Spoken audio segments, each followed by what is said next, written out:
ई आकाशवाणी गोरखपुर है। अब सभे वेद प्रकाश पाठक से भोजपुरी में समाचार सुने।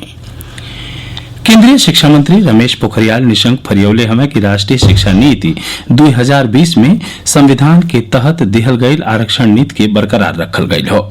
वहां के कहने की कुछ मीडिया रिपोर्ट में यह बात के लेके सवाल उठावल गये रहे कि नई शिक्षा नीति में आरक्षण जारी रही कि नहीं।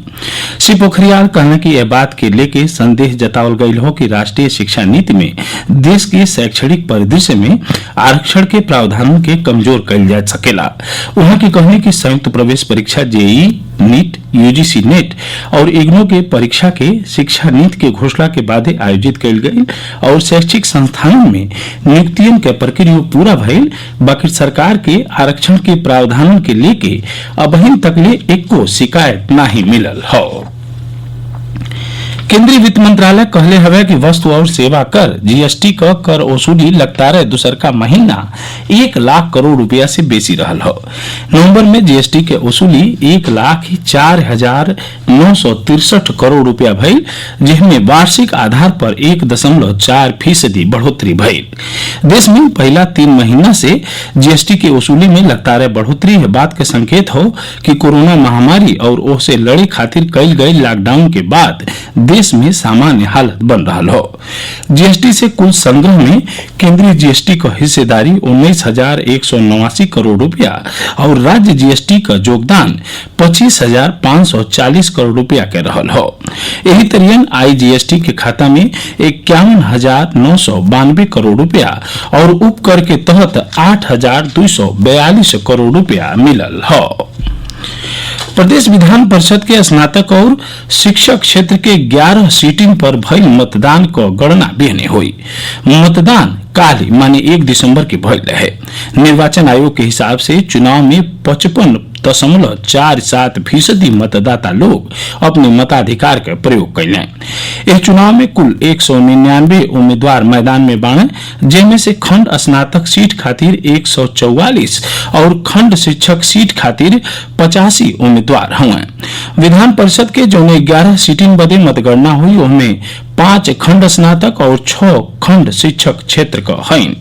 खंड स्नातक क्षेत्र का सीट है लखनऊ, आगरा, मेरठ, वाराणसी और इलाहाबाद, झांसी। शिक्षक क्षेत्र का सीट है लखनऊ, आगरा, मेरठ, वाराणसी, बरेली, मुरादाबाद और गोरखपुर, फैजाबाद क्षेत्र।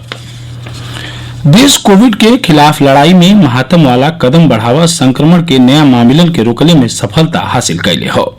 लगातार 25 दिन से नया मामलन की संख्या रोजाना 50,000 से कम रिकॉर्ड कैल जा रहा हो। पिछला 24 घंटा के दौरान 36,600 नया मामलन के पुष्टि भइल। वहीं यह दौरान 501 लोगों के मौत हो गई। वहीं करीब 43,000 संक्रमित ऐसे ठीक भी हो गए। देश में अबले करीब 90 लाख लोग संक्रमण से उबर चुकल हमें। वहीं ऐसे स्वस्थ होखले के दर बढ़ के करीब 94.03% पहुंच गई बा। इस समय देश भर में संक्रमितन की संख्या खाली 4,28,644 रह गई हो, जो कुल मामलन को खाली 4.51% हो। स्वास्थ्य मंत्रालय के हिसाब से नया मामलन में 78% संक्रमित लोग दिल्ली, महाराष्ट्र, केरल, पश्चिम बंगाल, हरियाणा और राजस्थान जैसन 10 राज्यन और केंद्र शासित प्रदेशन से हुआ। मंत्रालय कहले है कि देश भर में स्वास्थ्य सेवा में बढ़ोतरी कोविड से संबंधित केंद्र के दिशा निर्देशन को राज्य और केंद्र शासित प्रदेशन की ओर से कड़ाई से पालन कैले और चिकित्सकन, चिकित्सा कर्मियन और कोरोना योद्धन के समर्पित कार्य के नाते देश में संक्रमण से ठीक होखे वालन के दर लगातार बढ़िया हो रहा हो। मंत्रालय कहले हुए कि यह संक्रमण से होखे वाले मौत के दरों घट के 1.45% रह गई हो। कौशाम्बी जिला के शीतलाधाम कड़ा क्षेत्र में आज तड़के भइल एगो सड़क दुर्घटना में 6 गो मेहरारू के लेके 8 लोगन के मौत हो गई, जबकि 2 गो औरियो गंभीर घायल हो गई। मरे वाले लोग एगो 4 पहिया वाहन में सवार रहने। पुलिस सूत्र बतौले हमें कि दुर्घटना ओ समय भइल जब सड़क पर खड़ा एगो 4 पहिया वाहन के तेज रफ्तार से आ रहल बालू लदल ट्रक ठोकर मार देहलस। वाहन में सवार 6 मेहरारू और एगो बच्चा ओजुको में दम तोड़ देहलस, जबकि गंभीर घायल ड्राइवर को अस्पताल ले जा समय मौत हो गई। मुख्यमंत्री योगी आदित्यनाथ सड़क दुर्घटना पर ढेर शोक जतौले हमें और घायल लोगों को समुचित इलाज का निर्देश दिले हमें। एकरे साथ ही भोजपुरी समाचारन के बुलेटिन पूरा भइल। नमस्कार।